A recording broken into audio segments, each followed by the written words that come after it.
Hey guys, আসসালামু আলাইকুম। কি অবস্থা সবার? আজকে আমরা পাঞ্জাব বনাম বেঙ্গালুরু ম্যাচটি টু জেড দেখব। টসে জিতে পাঞ্জাব বল নেয়।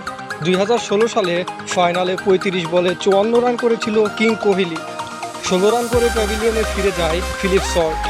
আইপিএলে রয়্যাল চ্যালেঞ্জার্স বেঙ্গালুরু দর্শক হয়ে গ্যালারিতে বসে আছে বস গেইল। ইনিংস বড় করতে পারলেন না মায়াঙ্ক আগারওয়াল। 18 বলে 24 রানে আউট হয়।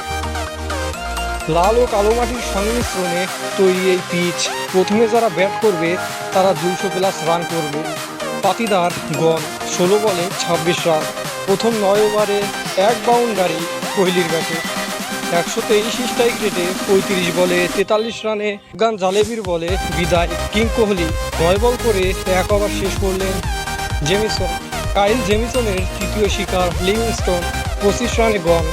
24 রানে ফিরলেন জিতেশ শর্মা।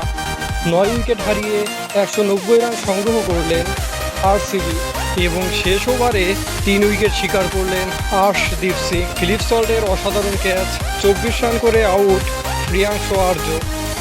এক অদ্ভুত রিভিউ নিল Royal Challengers Bengaluru. Take a bow Philip Salt, what a catch by Philip Salt. 22 বলে 26 রান করে পান্ডিয়ার শিকার রূপ সিমরান সিং। মাত্র 1 রান করে আউট পাঞ্জাব কিংসের ক্যাপ্টেন শ্রেয়াস আয়ার। আবারও ক্রুনাল পান্ডিয়ার আঘাত। আঞ্জারাস Josh Inglis out. Magnificent spell by Krunal Pandya. He came hit 6 got out by Marcus Stoinis. 2025 আইপিএলে গ্যালারিতে বসে থাকা একজন দর্শক এবি ডিভিলিয়ার্স। প্রথমবারের মতো আইপিএলে শিরোপা জিতল royal Challengers Bengaluru. Breaking and 18 years straight. Final জিতে আনুশিকাকে জড়িয়ে ধরলেন এবং কাঁদলেন বিরাট কোহলি। ফাইনালের ম্যাচ সেরা ক্রুনাল পান্ডিয়া। হি ডান অ্যান্ড ডাস্টেড। তো ধন্যবাদ, ভালো লাগে সাবস্ক্রাইব করুন।